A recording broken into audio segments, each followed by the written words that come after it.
ఏపీలో విశాఖ వేదికగా రాజకీయ వేడి మొదలైంది. అన్ని పనులు ఉత్తరాంధ్ర కేంద్రంగానే కొనసాగిస్తున్నాయి ప్రధాన రాజకీయ పార్టీలు. పోటాపోటీగా కార్యక్రమాలు నిర్వహించి ఉత్తరాంధ్ర వాసులను ఆకట్టుకునే ప్రయత్నం చేస్తున్నాయి ప్రధాన రాజకీయ పార్టీలు. టీడీపీ చేపట్టిన యువగళం పాదయాత్ర ముగింపు గ్రాండ్గా ఉండేలా తెలుగు తమ్ముళ్లు ప్లాన్ చేస్తుంటే దానికి కౌంటర్ పాలిటిక్స్ మొదలుపెట్టింది అధికార పార్టీ.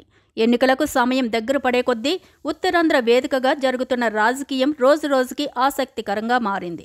పరిపాలనా రాజధానిని వైసీపీ ప్రభుత్వం ప్రతిపాదించిన దగ్గర నుంచి విశాఖ సెంట్రిక్గా ఏపీలో రాజకీయాలు ఊపందుకున్నాయి.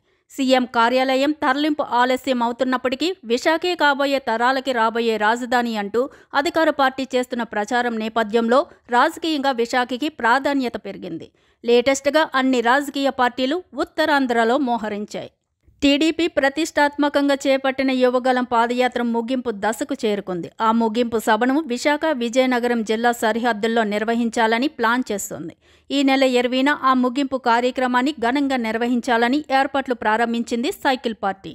ప్రత్యేక రైళ్లు ఏర్పాటు చేసి మరీ జనాల్ని తరలించే ప్రయత్నాలు జరుగుతున్నాయి. ఆ కార్యక్రమానికి టీడీపీ, జనసేన అధినేతలైన చంద్రబాబు, పవన్ కళ్యాణ్తో పాటు పలువురు కీలక నేతలను రప్పించే ప్రయత్నాల్లో ఉంది టీడీపీ. దీంతో ఉత్తరాంధ్రతో పాటు విశాఖలో రాజకీయ హడావడి మొదలైంది. 20వ తేదీన భారీ కార్యక్రమానికి టీడీపీ, జనసేన ప్లాన్ చేస్తుంటే అంతకన్నా ముందే జనాల్లోకి వెళ్లే ప్రయత్నం చేస్తుంది వైసీపీ. తమ హయాంలో జరిగిన అభివృద్ధి కార్యక్రమాలను ప్రజలకు చూపించే ప్రయత్నం చేస్తుంది వైవి సుబ్బారెడ్డి నేతృత్వంలోని వైసీపీ బృందం. దీనికోసం ఒక 3 రోజుల పాటు షెడ్యూల్ని కూడా రూపొందించుకున్నారు. అందులో భాగంగా ఈవేళ భోగాపురం విమానాశ్రయాన్ని వైసీపీ కమిటీ సందర్శించబోతుంది. ఇప్పటికే భోగాపురం ఎయిర్పోర్ట్ నిర్మాణ పనులు వేగంగా జరుగుతున్నాయి. దీనివల్ల ఏపీ రూపురేఖలు మారిపోయాయన్నది వైసీపీ చెబుతున్నమాట. ఈ ఎయిర్పోర్ట్ పూర్తయితే అభివృద్ధిలో ఉత్తరాంధ్ర దూసుకుపోతుందనే ప్రచారం చేస్తుంది వైసీపీ. అలాగే రెండో రోజు విజయనగరం జిల్లాలో నిర్మిస్తున్న మెడికల్ కళాశాల భవనాల నిర్మాణాలను పరిశీలించి మారుమూల జిల్లాల కేంద్రాలకు కూడా మెడికల్ కాలేజీని తీసుకొచ్చే ఘనత జగన్దే అని చెప్పే ప్రయత్నం చేయబోతున్నారు. ఇక సోమవారం శ్రీకాకుళం జిల్లాలోని మూలపాడు పోర్టు నిర్మాణ పనులను పరిశీలించనున్నారు. ఆ పోర్టు ప్రారంభమైతే జరిగే లాభాలు, ఆ ప్రాంత రూపురేఖలు ఎలా మారబోతున్నాయి అంటూ చెప్పే ప్రయత్నాన్ని అధికార పార్టీ చేయబోతుంది.